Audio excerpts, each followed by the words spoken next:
ભક્તો, શું તમે ક્યારે સાંભળ્યું છે કે જે પણ મનુષ્ય જેઠ માસમાં માત્ર 25 મિનિટનો ટાઈમ કાઢીને આ 7 કથા પૂરી સાંભળી લે છે તેના પરિવારમાં ક્યારેય મોટા રોગ અને ગરીબી નથી આવતી। જેઠ માસની આ 7 કથાઓ તમારું જીવન બદલી દેશે।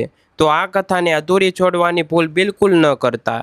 પરંતુ ભક્તો, કથા શરૂ કરતા પહેલા એક વાત ખાસ ધ્યાન રાખજો કે આ બધી પવિત્ર વાર્તાઓ આપણને સાચા કર્મ, સદ્ગુણ અને સાચી ભક્તિનો માર્ગ બતાવે છે અને સાચા મનથી કરેલી પ્રભુ ભક્તિથી જ આપણા ઘરના બધા સંકટો અને કષ્ટો દૂર થાય છે। તો ચાલો મિત્રો, સૌથી પહેલા સાંભળીએ ગણેશજીની વાર્તા। એકવાર ગણેશજી મહારાજ એક શેઠજીના ખેતરમાંથી પસાર થઈ રહ્યા હતા તો તેમણે ત્યાંથી અનાજના 12 દાણા તોડી લીધા। પછી ગણેશજીના મનમાં પસ્તાવો થયો કે મેં તો શેઠજીને ત્યાં ચોરી કરી લીધી। તેથી ગણેશજી શેઠજીને ત્યાં 12 વર્ષની નોકરી કરવા લાગ્યા। એક દિવસ શેઠાણી ચૂલાની રાખથી હાથ ધોવા લાગી તો ગણેશજીએ શેઠાણીનો હાથ પકડીને માટીથી હાથ ધોવડાવી દીધો। શેઠાણીએ શેઠજીને ફરિયાદ કરી કે આવો કેવો નોકર રાખ્યો છે, નોકર થઈને તેણે મારો હાથ પકડી લીધો। શેઠજીએ ગણેશજીને બોલાવીને પૂછ્યું કે તે શેઠાણીનો હાથ કેમ પકડ્યો? તો ગણેશજીએ કહ્યું કે મેં તો એક સાચી શિખામણની વાત જણાવી છે। રાખથી હાથ ધોવાથી ઘરની લક્ષ્મી નારાજ થઈને ઘરમાંથી જતી રહે છે અને માટીથી હાથ ધોવાથી ઘરમાં લક્ષ્મીજી આવે છે। શેઠજીએ વિચાર્યું કે ગણેશ છે તો સાચો। થોડા દિવસો પછી કુંભનો મેળો આવ્યો। શેઠજીએ કહ્યું, ગણેશ, શેઠાણીને કુંભના મેળામાં સ્નાન કરાવીને લઈ આવ। શેઠાણી કિનારે બેસીને નાહી રહી હતી તો ગણેશજીએ તેમનો હાથ પકડીને આગળ ડૂબકી લગાવી આવ્યા। ઘરે આવીને શેઠાણીએ શેઠને કહ્યું કે ગણેશે તો મારી કોઈ મર્યાદા જ ન રાખી અને આટલા બધા માણસોની વચ્ચે મને ખેંચીને આગળ પાણીમાં લઈ ગયો। ત્યારે શેઠજીએ ગણેશજીને પૂછ્યું કે આવું કેમ કર્યું? તો ગણેશજીએ કહ્યું કે શેઠાણી કિનારે બેસીને ગંદા પાણીથી નાહી રહી હતી તો હું આગળ સારા પાણીમાં ડૂબકી લગાવીને લઈ આવ્યો। આનાથી આવતા જન્મમાં ખૂબ જ સારો રાજા અને રાજપાટ મળશે। શેઠજીએ વિચાર્યું કે ગણેશ છે તો સાચો। એક દિવસ ઘરમાં પૂજાપાઠ અને હવન થઈ રહ્યા હતા। શેઠજીએ ગણેશજીને કહ્યું કે જાઓ, શેઠાણીને બોલાવીને લાવ। ગણેશ શેઠાણીને બોલાવવા ગયો તો શેઠાણી કાળી ચૂંદડી ઓઢીને ચાલવા લાગી તો ગણેશજીએ કાળી ચૂંદડી ફાડી નાખી અને કહ્યું કે લાલ ચૂંદડી ઓઢીને ચાલો। શેઠાણી નારાજ થઈને જઈને સૂઈ ગઈ। શેઠજીએ આવીને પૂછ્યું, શું વાત છે? તો શેઠાણીએ કહ્યું કે ગણેશે મારી ચૂંદડી ફાડી નાખી। શેઠજીએ ગણેશને બોલાવીને ખૂબ ઠપકો આપ્યો અને કહ્યું, તું ખૂબ બદમાશી કરે છે। તો ગણેશજીએ કહ્યું કે પૂજા પાઠમાં કાળા વસ્ત્રો નથી પહેરાતા, તેથી તે લાલ વસ્ત્રો માટે કહ્યું। કાળા વસ્ત્રો પહેરવાથી કોઈ પણ શુભ કામ સફળ નથી થતું। પછી શેઠજીએ વિચાર્યું કે ગણેશ છે તો સમજદાર। એક દિવસ શેઠજી પૂજા કરવા બેઠા તો પંડિતજીએ કહ્યું કે તેઓ ગણેશજીની મૂર્તિ લાવવાનું ભૂલી ગયા છે, હવે શું કરીએ? તો ગણેશજીએ કહ્યું કે મને જ મૂર્તિ માનીને બિરાજમાન કરી લો, તમારા બધા કામ સફળ થઈ જશે। આ વાત સાંભળીને શેઠજીએ ખૂબ જ ગુસ્સો આવ્યો અને બોલ્યા કે તું તો અત્યાર સુધી શેઠાણી સાથે જ મજાક કરતો હતો, હવે મારી સાથે પણ કરવા લાગ્યો। તો ગણેશજીએ કહ્યું, હું મજાક નથી કરી રહ્યો, હું સાચી વાત કરી રહ્યો છું। આટલામાં જ ગણેશે સાક્ષાત ગણેશજીનું સ્વરૂપ ધારણ કરી લીધું અને શેઠ અને શેઠાણીએ જ ગણેશજીની પૂજા કરી। પૂજા પૂરી થતાં જ ગણેશજી અંતર્ધ્યાન થઈ ગયા। શેઠ શેઠાણીને ખૂબ દુઃખ થયું અને તેમણે કહ્યું કે આપણી પાસે તો સાક્ષાત ગણેશજી રહેતા હતા અને આપણે તેમની પાસે આટલું કામ કરાવ્યું। તો ગણેશજીએ સપનામાં આવીને શેઠજીને કહ્યું કે તમારા ખેતરમાંથી મેં 12 અનાજના દાણા તોડી લીધા હતા, તેનો જ દોષ ઉતારવા માટે મેં તમારે ત્યાં કામ કર્યું હતું। ત્યારબાદ શેઠજી પાસે કરોડોની માયા થઈ ગઈ કે ગણેશજીએ મહારાજ, જેવું શેઠજીને આપ્યું તેવું બધાને અપાવજો, વાર્તા કહેનાર સાંભળનાર અને આખા પરિવારને આપજો। બોલો ગણેશજી મહારાજની જય। બીજી વાર્તા છે સ્વર્ગ અને નરકની વાર્તા। એક વૃદ્ધ સ્ત્રી મરી ગઈ। મર્યા પછી યમરાજ તેને લેવા આવ્યા। સ્ત્રીએ યમરાજને પૂછ્યું, તમે મને સ્વર્ગમાં લઈ જશો કે નરકમાં? યમરાજ બોલ્યા, બંનેમાંથી ક્યાંય નહીં, તમે આ જન્મમાં ખૂબ સારા કર્મો કર્યા છે, તેથી હું તમને સીધા પ્રભુના ધામમાં લઈ જઈ રહ્યો છું। વૃદ્ધ સ્ત્રી ખુશ થઈ ગઈ અને બોલી, ધન્યવાદ, પણ મારી તમને એક વિનંતી છે। મેં અહીં ધરતી પર સ્વર્ગ તરફ વિશે ખૂબ સાંભળ્યું છે, તેથી હું એકવાર બંને જગ્યાએ જોવા માગું છું। યમરાજ બોલ્યા, તારા સારા કર્મો છે, તેથી હું તારી આ ઈચ્છા પૂરી કરું છું। ચાલો આપણે સ્વર્ગ અને નરકના રસ્તેથી થઈને પ્રભુના ધામ જઈશું. બંને ચાલી પડ્યા. સૌથી પહેલાં નરક આવ્યું. નરકમાં વૃદ્ધ સ્ત્રીએ જોર જોરથી લોકોના રડવાનો અવાજ સાંભળ્યો. ત્યાં નરકમાં બધા લોકો દુબળા પાતળા અને બીમાર દેખાઈ રહ્યા હતા. સ્ત્રીએ એક માણસને પૂછ્યું, અહીં તમારા બધા લોકોની આવી હાલત કેમ છે? માણસ બોલ્યો, તો બીજી કેવી હાલત હશે? મર્યા પછી જ્યારથી અહીં આવ્યા છીએ અમે એક પણ દિવસ જમ્યા નથી. ભૂખથી અમારી આત્માઓ તડપી રહી છે. વૃદ્ધ સ્ત્રીની નજર એક વિશાળ તપેલા પર પડી, જે લોકોના કદથી લગભગ 100 ફૂટ ઊંચું હશે. તે તપેલાની ઉપર એક વિશાળ ચમચો લટકેલો હતો. તપેલામાંથી ખૂબ જ શાનદાર સુગંધ આવી રહી હતી. વૃદ્ધ સ્ત્રીએ તે માણસને પૂછ્યું, આ તપેલામાં શું છે? માણસ નિરાશ થઈને બોલ્યો, આ તપેલું ખૂબ જ સ્વાદિષ્ટ ખીરથી હર હંમેશા ભરેલું રહે છે. વૃદ્ધ સ્ત્રીએ આશ્ચર્યથી પૂછ્યું, આમાં ખીર છે તો તમે લોકો પેટ ભરીને ખીર ખાતા કેમ નથી? ભૂખથી કેમ તડપી રહ્યા છો? માણસ રડી રડીને બોલવા લાગ્યો, કેવી રીતે ખાઈએ? આ તપેલું 100 ફૂટ ઊંચું છે. અમારામાંથી કોઈ પણ તે તપેલા સુધી પહોંચી શકતું નથી. આ સાંભળીને વૃદ્ધ સ્ત્રીએ તેમના દયા આવી ગઈ. વિચારવા લાગી, બિચારા ખીરનું તપેલું હોવા છતાં ભૂખથી બેહાલ છે. કદાચ ઈશ્વરે એમને જ આ દંડ આપ્યો હશે. હવે યમરાજ વૃદ્ધ સ્ત્રીને બોલ્યા, ચાલો આપણને મોડું થઈ રહ્યું છે. બંને ચાલી પડ્યા. થોડા દૂર ચાલવા પર સ્વર્ગ આવ્યું. ત્યાં વૃદ્ધ સ્ત્રીને બધાના હસવાનો અને ખિલખિલાટનો અવાજ સંભળાયો. બધા લોકો ખુશ ખુશ દેખાઈ રહ્યા હતા. તેમણે ખુશ જોઈને વૃદ્ધ સ્ત્રી પણ ખુશ થઈ ગઈ. પણ ત્યાં સ્વર્ગમાં પણ વૃદ્ધ સ્ત્રીની નજર એવા જ 100 ફૂટ ઊંચા તપેલા પર પડી, જેવું નરકમાં હતું. તેની ઉપર પણ એવો જ ચમચો રાખેલો હતો. વૃદ્ધ સ્ત્રીએ ત્યાં લોકોને પૂછ્યું, આ તપેલામાં શું છે? સ્વર્ગના લોકો બોલ્યા, આમાં ખૂબ જ સ્વાદિષ્ટ ખીર છે. વૃદ્ધ સ્ત્રી હેરાન થઈ ગઈ અને તેમને બોલી, પણ આ તપેલું તો 100 ફૂટ ઊંચું છે. તમે લોકો તો આમના સુધી પહોંચી જ નહીં શકતા હો.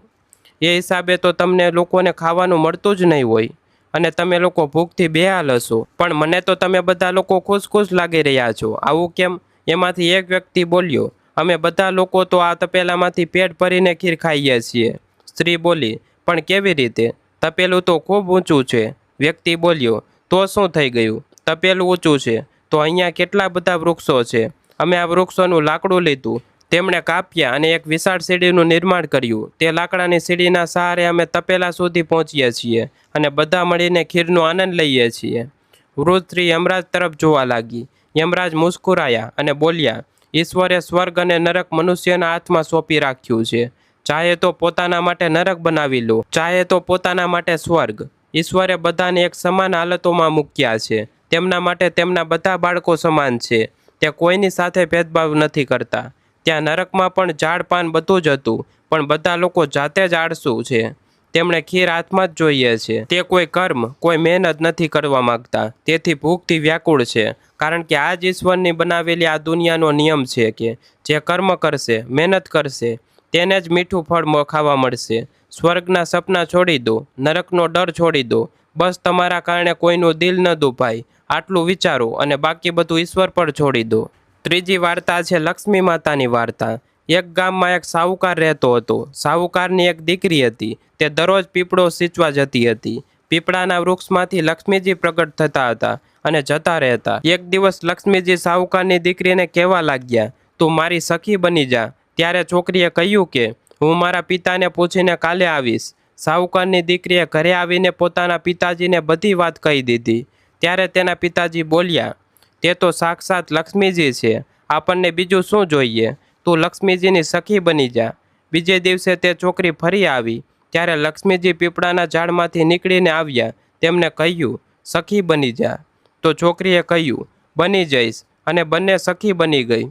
લક્ષ્મીજીએ તેણે જમવાનું આમંત્રણ આપ્યું. ઘરે આવીને છોકરીએ મા બાપને કહ્યું કે મારી સખીએ મને જમવાનું આમંત્રણ આપ્યું છે. ત્યારે બાપે કહ્યું કે સખીના ઘરે જમવા જજે, પણ ઘરને સંભાળીને જજે. જ્યારે તે લક્ષ્મીજીને ત્યાં જમવા ગઈ તો લક્ષ્મીજીએ તેને સાલ દુસાલા ઓઢવા માટે આપ્યા, પુષ્કળ રૂપિયા આપ્યા અને સોનાના બાજટ તથા સોનાની થાળીમાં 36 પ્રકારના ભોજન વ્યંજન કરાવી દીધા. જમીને તે ઘરે જવા લાગી તો લક્ષ્મીજીએ પાલવ પકડી લીધો અને કહ્યું કે હું પણ તારા ઘરે જમવા આવીશ. તો તેણે કહ્યું, આવી જજે. તે ઘરે જઈને ચૂપચાપ ઉદાસ બેસી ગઈ. ત્યારે બાપે કહ્યું કે દીકરી સખીના ત્યાં જમીને આવી ગઈ અને તું ઉદાસ કેમ બેઠી છે? તો તેણે કહ્યું, પિતાજી, મને લક્ષ્મીજીએ આટલું આપ્યું અને અનેક પ્રકારના ભોજન કરાવ્યા, પરંતુ હું તેમને કેવી રીતે જમાડીશ? આપણા ઘરમાં તો કંઈ જ નથી. ત્યારે તેના પિતાએ કહ્યું કે છાણ માટીના લીપીને ઘરની સફાઈ કરી લે. 4 મુખવાળો દીવો પ્રગટાવીને લક્ષ્મીજીનું નામ લઈને રસોડામાં બેસી જજે. છોકરી સફાઈ કરીને લાડુ લઈને બેસી ગઈ. તે જ સમયે એક રાણી નાહી રહી હતી. તેનો નવલખો હાર સમડી ઉઠાવીને લઈ ગઈ અને તેના ઘરે તે નવલખો હાર નાખી ગઈ અને તેને લાડુ લઈ ગઈ. પછી તે હારને તોડાવીને બજારમાં ગઈ અને સામાન લાવવા લાગી. તો સોનીએ પૂછ્યું કે શું જોઈએ? ત્યારે તેણે કહ્યું કે સોનાનો બાજટ, સોનાનો થાળ, શાલ દુશાલ આપી દે, મોર આપ અને સામગ્રી આપ, જેથી 36 પ્રકારના ભોજન થઈ જાય.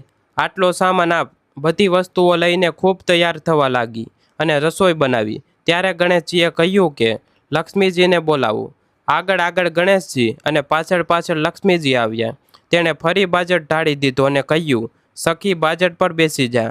ત્યારે લક્ષ્મીજીએ કહ્યું, સખી આવા બાજટ પર તો હું રાજા રાણીને ત્યાં પણ નથી બેઠી, કોઈના પણ નથી બેઠી. તો તેણે આગ્રહથી કહ્યું કે મારે ત્યાં તો બેસવું જ પડશે. પછી લક્ષ્મીજી બાજટ પર બેસી ગયા. ત્યારે તેણે ખૂબ ખાતર બરદાસ્ત કરી. જેવી લક્ષ્મીજીએ કરી તેવી જ તેણે કરી. લક્ષ્મીજી તેના પર ખુશ થઈ ગયા. ઘરમાં ખૂબ રૂપિયાને લક્ષ્મી થઈ ગઈ. સાહુકારની દીકરીએ કહ્યું, અરે હું હમણાં જ આવું છું, તમે અહીં જ બેસી રહેજો. અને તે જતી રહી. લક્ષ્મીજી ગયા નહીં અને બાજટ પર બેઠા રહ્યા. તેણે ખૂબ દોલત આપી. હે લક્ષ્મી માતા, જેવું તમે સાહુકારની દીકરીને આપ્યું તેવું બધાને આપજો.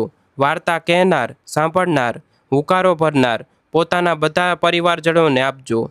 પિયરમાં આપજો, સાસરિયામાં આપજો, દીકરા પોત્રોને આપજો. હે લક્ષ્મી માતા, બધાના કષ્ટ દૂર કરજો, દરિદ્રતા દૂર કરજો, બધાની મનોકામના પૂર્ણ કરજો. બોલો લક્ષ્મી માતાની જય. પરંતુ મિત્રો, જો તમે પણ ઈચ્છતા હો કે તમારા પર અને તમારા પૂરા પરિવાર પર માતા લક્ષ્મીના આશીર્વાદ સદૈવ બની રહે, તો આ વિડીયોને એક લાઇક કરો અને તમારી પોતાની ચેનલ ગુજરાતી વાસ્તુ ઉપાયને સબસ્ક્રાઈબ કરો અને કોમેન્ટ બોક્સમાં જય માતા લક્ષ્મી લખવાનું ભૂલતા નહીં.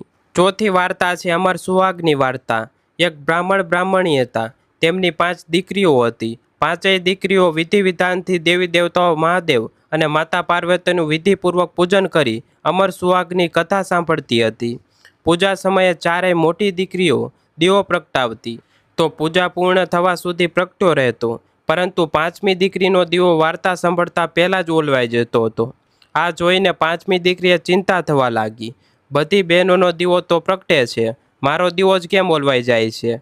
એક દિવસ 5મી દીકરીએ ઘરે જઈને માને બધી વાત જણાવી. ત્યારે માએ કહ્યું, બેટા, આમાં ચિંતાની કોઈ વાત નથી. કાલથી તું દીવામાં ઘી વધારે નાખજે. દીકરીઓ એવું કરવા લાગી.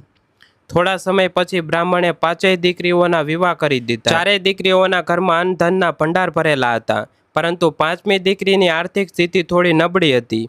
તેનો પતિ જંગલમાંથી લાકડા કાપીને તેમને વેચીને ઘર ચલાવતો હતો, પરંતુ 5મી દીકરી સંતોષી હતી.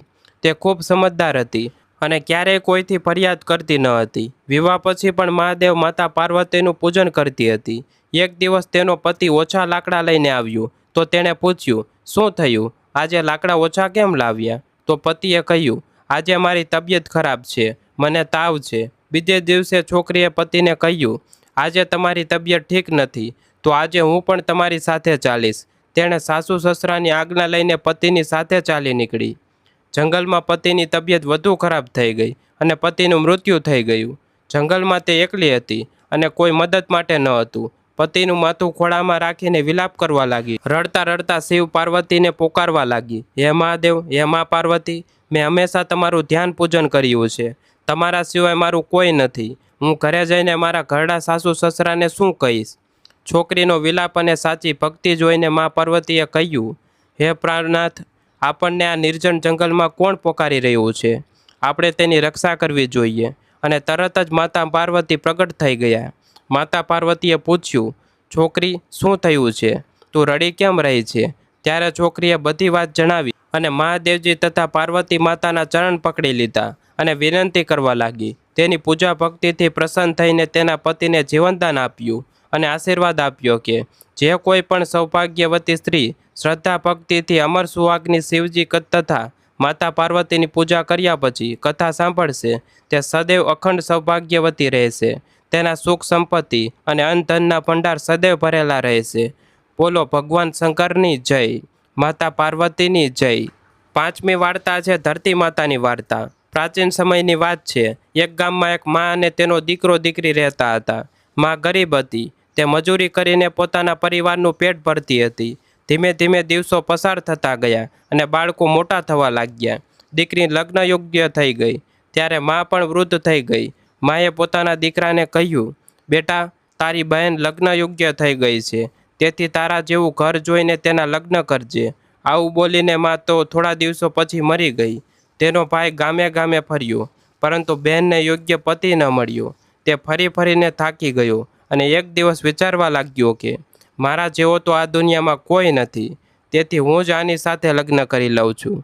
આવું વિચારીને તે ચૂંદડી અને લગ્ન માટે બધો સામાન લઈ આવ્યો। ત્યારે તેની બહેને પૂછ્યું કે ભાઈ, તમે આ બધો સામાન કેમ લઈને આવ્યા છો? ત્યારે તેના ભાઈએ કહ્યું કે બેન, આ બધો સામાન તારા લગ્ન માટે લઈને આવ્યો છું। ગામવાળાઓએ બહેનને કહ્યું કે તારો ભાઈ જ તારી સાથે લગ્ન કરવાનો છે। ત્યારે બહેને જઈને પોતાના ભાઈને પૂછ્યું કે ભાઈ, મારા લગ્ન કોની સાથે કરી રહ્યા છો? આના પર ભાઈએ કોઈ જવાબ ન આપ્યો। ત્યારે બહેન બધું સમજી ગઈ। તેણે એક લોટામાં જળ લીધું, ચૂંદડી લીધી અને ચંપલ પહેરીને જંગલ તરફ ચાલી ગઈ। જંગલમાં ગાયો ચરાવવાવાળા ગોવાળે તેને પૂછ્યું કે અહીં શું કરી રહી છો? તો તેને કંઈ ન બોલી। વનમાં જઈને તે ધરતી માતાને પોકારવા લાગી અને બોલી, હે ધરતીમાં, હવે તમે જ મારી લાજ રાખજો, નહીંતર અનર્થ થઈ જશે। તે બોલી, આવી કપટી પરિસ્થિતિમાં હું શું કરું? માં, મને પોતાના ખોળામાં લઈ લો, નહીંતર અન્યાય થઈ જશે। ત્યારે ધરતી ફાટી તો બેને એક તરફ લોટો, ચૂંદડી અને ચંપલ મૂકી દીધા અને તે ધરતીમાં સમાવા લાગી। આટલામાં દોડતો તેનો ભાઈ જંગલમાંથી આવ્યો અને તેણે ગોવાળોને પૂછ્યું કે મારી બેન કઈ તરફ ગઈ છે? ગોવાળોએ કહ્યું કે તારી બેન તો તે તરફ ગઈ છે। તે બહેન પોકારતો તે તરફ દોડે છે।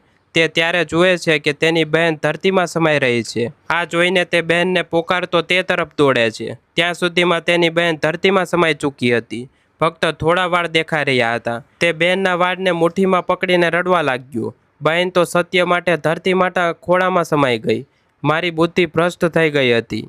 માનું વચન નિભાવવા માટે મારા જેવો કોઈ વર ન મળ્યો, તેથી મારો વિચાર આવ્યો। આવું બોલીને તે જોર જોરથી રડવા લાગ્યો। પણ ધરતી માએ સત્ય માટે દીકરીને પોતાનામાં સમાવી લીધી અને જે વાળ હતા તે દૂબ એટલે કે ધરો બની ગયા।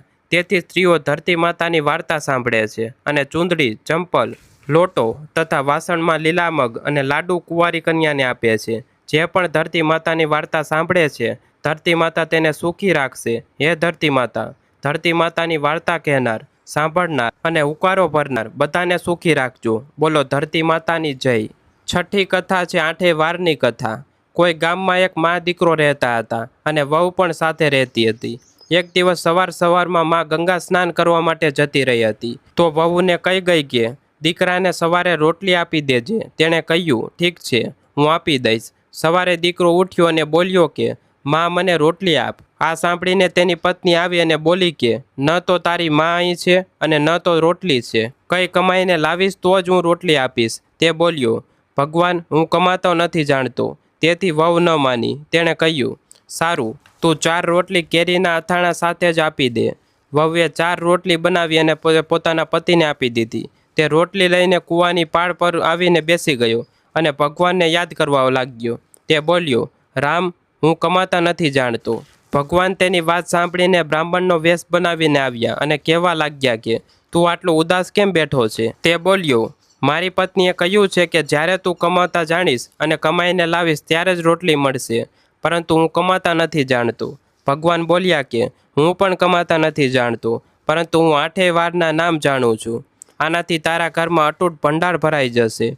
ભગવાન બોલ્યા કે તું ચોખાના દાણા લઈ લેજે, જેને પાણીમાં કળશ લેજે। જે વાસણ ઢંકાયેલા છે તેનું મોં ખોલી દેજે। જે ઘરના વાસણ ઊંધા પડ્યા છે તેને સીધા કરી દેજે। ભગવાનના રૂપમાં બ્રાહ્મણે કથા કહી અને તેણે સાંભળી। રવિવાર, સોમવાર, મંગળવાર, બુધવાર, ગુરુવાર, શુક્રવાર, શનિવાર 8 વારનો આશરો ભર્યો। પિયર સાસરો આના પછી તેના ઘરમાં અતૂટ ભંડાર થતા ગયા। ઘરે પહોંચ્યો તો તેની પત્નીએ પૂછ્યું કે શું લાવ્યા છો? તેણે કહ્યું કે 8 વારનું નામ લાવ્યો છું। પત્નીએ વિચાર્યું, ચાલો કંઈક તો લાવ્યો છે। પછી પતિ બોલ્યો, ચોખાના દાણા અને પાણીનો કળશ લાવ। જે ઊંધા પડ્યા છે તેમને સીધા કર। જે ઢકાયેલા છે તેમનું મોં ખોલી દે. પતિએ કહી પત્નીએ સાંભળી. રવિવાર, સોમવાર, મંગળવાર, બુધવાર, ગુરુવાર, શુક્રવાર, શનિવાર 8 વારનો આશરો ભર્યો. પિયર સાસરો અને અખૂટ ભંડાર થતા ગયા. પોતાની પત્નીને તેણે એક દિવસ કહ્યું કે હું દીકરીને મળવા જઈ રહ્યો છું. ફાટેલા કપડાં પહેરી દીકરીને ત્યાં ગયો તો બાળકો બોલ્યા કે નાના આવ્યા છે, નાના આવ્યા છે. દીકરી બોલી કે નાના શું આવ્યા છે? 2 દિવસથી મફતની રોટલીઓ તોડવા આવ્યા છે. બિચારો વિચારવા લાગ્યો કે ગરીબી બધું કેવડાવી દે છે. મુખમાંથી પિતાએ દીકરીને કહ્યું કે દીકરી, મારી 8 વારની વાર્તા સાંભળી લે. દીકરીએ જવાબ આપ્યો કે પિતાજી, મારું એઠું મોં છે. અને પિતા ભૂખ્યા જ સૂઈ ગયા. બીજે દિવસે દીકરીએ પિતા પર દયા આવી તો કહેવા લાગી કે પિતાજી, તમે તમારી વાર્તા સંભળાવો. પિતા બોલ્યા કે ચોખાના દાણા લાવ, પાણીના કળશ લાવ. જે ઊંધા પડ્યા છે તેમને સીધા કર, જે ઢકાયેલા છે તેમનું મોં ખોલી દે. પિતાએ કહી દીકરીએ સાંભળી. રવિવાર, સોમવાર, મંગળવાર, બુધવાર, ગુરુવાર, શુક્રવાર અને શનિવાર 8 વારનો આશરો ભર્યો. પિયર સાસરો અને અખૂટ ભંડાર થતા ગયા. દીકરી ટોપલીઓ ભરી ભરીને વેચવા લાગી. દીકરીની પડોશણે જ્યારે કહ્યું કે તું તો કહેતી હતી કે તારો બાપ કંઈ નથી લાવ્યો, તો આટલો બધો સામાન જે તું વેચી રહી છે આ ક્યાંથી આવ્યો છે? દીકરીએ જવાબ આપ્યો કે મારા પિતા તો ખાલી હાથે જ આવ્યા હતા. આ તો 8 વારની વાર્તાનું ફળ છે. પડોશણે બોલી કે તારા પિતાને કહે કે તે અમને પણ 8 વારની વાર્તા સંભળાવી દે. પિતાએ કહ્યું કે આજે તો મારું એઠું મોં થઈ ગયું છે, પરંતુ કાલે હું તમને ચોક્કસ સંભળાવીશ. બીજા દિવસે પિતાએ દીકરીની પડોશણને પણ 8 વારની વાર્તા સંભળાવી, જેનાથી તેના ઘરમાં પણ અતૂટ ભંડાર થતા ગયા. હે ભગવાન, જેવા ભગવાનના વેશમાં બ્રાહ્મણની 8 વારની વાર્તાથી બધાના ભંડાર ભરાઈ જ ગયા, તે જ રીતે વાર્તા કહેનાર, સાંભળનાર અને ઉકારો ભરનાર બધાના પરિવારવાળાના ભંડાર ભરાઈ જાય. 7મી વાર્તા છે ધર્મરાજજીની વાર્તા. પ્રાચીન સમયની વાત છે. એક નગરમાં 2 શેઠાણીઓ રહેતી હતી. મોટી શેઠાણીના ઘરમાં ખૂબ ધન હતું, પરંતુ તે કંજૂસ હતી. નાની શેઠાણીના ઘરમાં ધન ઓછું હતું, પરંતુ તે મનથી ખૂબ દયાળુ અને મદદગાર હતી. તે પોતાની જાતને ધર્મના કાર્યો કરવામાં, લોકોની મદદ કરવામાં લગાવી રાખતી હતી. તે રોજ સવારે ગંગા સ્નાન કરવા માટે જતી, તુલસી માતા અને વડ પીપળો સિંચતી, ભગવાનના મંદિરે જઈને પૂજા કરતી અને ધર્મરાજજીની વાર્તા સાંભળતી હતી. જ્યારે મોટી શેઠાણી આ બધું જોઈને હસતી હતી અને કહેતી હતી કે ખબર નહીં આખો દિવસ શું ફાલતુ કામ કરતી રહ્યા છે. આવું કરતાં કરતાં દિવસો વીતતા ગયા અને બંને શેઠાણીઓ વૃદ્ધ થઈ ગઈ. ત્યારે ભગવાનના ઘરેથી તેડું આવ્યું. નાની શેઠાણીને લેવા માટે ધર્મરાજજીએ પોતાનું વિમાન મોકલ્યું. જ્યારે મોટી શેઠાણીને દૂધ મારતા મારતા લઈ જવા લાગ્યા. રસ્તામાં મોટા શેઠાણીએ કહ્યું કે મને ભૂખ લાગી છે. ત્યારે દૂધ બોલ્યા કે જો તે જીવનમાં કોઈને જમાડ્યા હશે ત્યારે જ તે જ ખાવાનું મળશે. થોડીવાર પછી તેણે ફરીથી કહ્યું કે મને તરસ લાગી છે. ત્યારે દૂધ બોલ્યા કે જો તે જીવનમાં કોઈને પાણી પીવડાવ્યું હશે ત્યારે જ તને પાણી નસીબ થશે. રસ્તામાં તેને કાંટા વાગવા લાગ્યા. ત્યારે સખત ગરમી પડવા લાગી, પરંતુ દૂધ ઢસડતા તેને લઈ ગયા. હવે મોટી શેઠાણી ખૂબ પસ્તાવા લાગી કે મારી પાસે બધું જ હોવા છતાં મેં દાન ધર્મ ન કર્યું. આટલી વારમાં ધર્મરાજજીનો દરબાર આવી ગયો. ત્યાં જઈને તેણે જોયું કે નાની શેઠાણી ભગવાન પાસે સિંહાસન પર બેઠી હતી. બીજી તરફ મોટી શેઠાણીને તપતા કુંડામાં નાખી દેવામાં આવી. ત્યારે મોટી શેઠાણી બોલી કે મને સવા પ્રહરનો સમય આપો, હું પાછી આવીને દંડ ભોગવી લઈશ. ધર્મરાજજી બોલ્યા ઠીક છે. મોટી શેઠાણીના શરીરમાં પ્રાણ પાછા નાખી દેવામાં આવ્યા. ધરતી પર આવતા જ તેણે પંડિતોને બોલાવીને અને ધર્મરાજજીની વાર્તા સાંભળી અને બધી રીતના દાન ધર્મ કર્યા. આટલામાં સમય પૂરો થઈ ગયો. આ વખતે મોટી શેઠાણીએ લેવા ધર્મરાજજીનું વિમાન આવ્યું. સવા પ્રહરના દાન ધર્મ અને ધર્મરાજજીની વાર્તા સાંભળવાથી મોટી શેઠાણીને સ્વર્ગની પ્રાપ્તિ થઈ. હે ધર્મરાજજી મહારાજ, જેવી તમે નાની શેઠાણી પર કૃપા કરી તેવી બધા પર કૃપા કરજો. ધર્મરાજજીની વાર્તા કહેનાર, સાંભળનાર, ઉકાનો ભરનાર અને બધા આખા પરિવારવાળાઓ પર કરજો. બોલો ધર્મરાજજી મહારાજની જય. 8મી વાર્તા છે લપસી તપસીની વાર્તા. એક લપસી હતો, એક તપસી હતો. તપસી હંમેશા ભગવાનની તપસ્યામાં લીન રહેતો હતો. લપસી રોજ સવા શેરની લાપસી બનાવીને ભગવાનને ભોગ લગાવીને જ જમતો હતો. એક દિવસ બંને ઝઘડો કરવા લાગ્યા. તપસી બોલ્યો, હું રોજ ભગવાનની તપસ્યા કરું છું, તેથી હું મોટો છું. લપસી બોલ્યો, હું રોજ ભગવાનને સવા શેર લાપસીનો ભોગ લગાવું છું, તેથી હું મોટો છું. નારદજી ત્યાંથી પસાર થઈ રહ્યા હતા. બંનેને લડતા જોઈને રોકાયા અને તેમણે પૂછ્યું કે તમે કેમ લડી રહ્યા છો? તપસીએ પોતાને મોટા હોવાનું કારણ જણાવ્યું અને લપસીએ પોતાનું કારણ જણાવ્યું. નારદજી બોલ્યા, તમારો ફેસલો હું કાલે કરી દઈશ. બીજે દિવસે લપસી અને તપસી નાહીને પોતાની રોજની ભક્તિ કરવા આવ્યા તો નારદજીએ છુપાઈને 1.25 કરોડની એક વીંટી તે બંનેની આગળ રાખી દીધી. તપસીની નજર જ્યારે તે વીંટી પર પડી તો તેણે ચૂપચાપ વીંટી ઉઠાવીને પોતાની નીચે રાખી લીધી. લપસીની નજર વીંટી પર પડી પરંતુ તેણે ધ્યાન ન આપ્યું અને ભગવાનને ભોગ લગાવીને લાપસી ખાવા લાગ્યું. નારદજી સામે આવ્યા તો બંનેએ પૂછ્યું કે કોણ મોટું છે? તો નારદજીએ તપસીને ઊભા થવા કહ્યું. તે ઊભો થયો તો તેની નીચે દબાયેલી વીંટી દેખાઈ. નારદજીએ તપસીને કહ્યું, તપસ્યા કર્યા પછી પણ તારી ચોરી કરવાની આદત ગઈ નથી, તેથી લપસી મોટો છે અને તારી તપસ્યાનું કોઈ ફળ પણ નહીં મળે. તપસી શરમ અનુભવીને માફી માંગવા લાગ્યો. તેણે નારદજીને પૂછ્યું કે મને મારી તપસ્યાનું ફળ કેવી રીતે મળશે? નારદજીએ કહ્યું, જો કોઈ ગાય અને કૂતરાની રોટલી નહીં બનાવે તો તેનું ફળ તને મળશે. જો કોઈ બ્રાહ્મણને જમાડીને દક્ષિણા નહીં આપે તો તેનું ફળ તને મળશે. જો કોઈ સાડી સાથે બ્લાઉઝ નહીં આપે તો તેનું ફળ તને મળશે. જો કોઈ દીવાથી દીવો પ્રગટાવશે તો તેનું ફળ તને મળશે. જો કોઈ બધી વાર્તા સાંભળે પરંતુ મારી એટલે કે લપસી તપસીની વાર્તા ન સાંભળે તો તેનું ફળ તને મળશે. તે જ દિવસથી દરેક વ્રત કથા વાર્તાની સાથે લપસી તપસીની વાર્તા પણ સાંભળવામાં અને કહેવામાં આવે છે. તો મિત્રો, જો તમને આ કથા પસંદ આવી હોય તો વિડીયોને લાઇક કરી અને આ કથાને તમારા પરિવારજનો સુધી પણ શેર જરૂરથી કરી દેજો અને ચેનલમાં નવા હોય તો સબસ્ક્રાઈબ પણ કરી લેજો કે જેથી કરીને અમે આવી સુંદર કથાઓ લાવતા રહીએ. ધન્યવાદ. જય હો ગણેશ ભગવાનની, જય હો વિષ્ણુ ભગવાનની.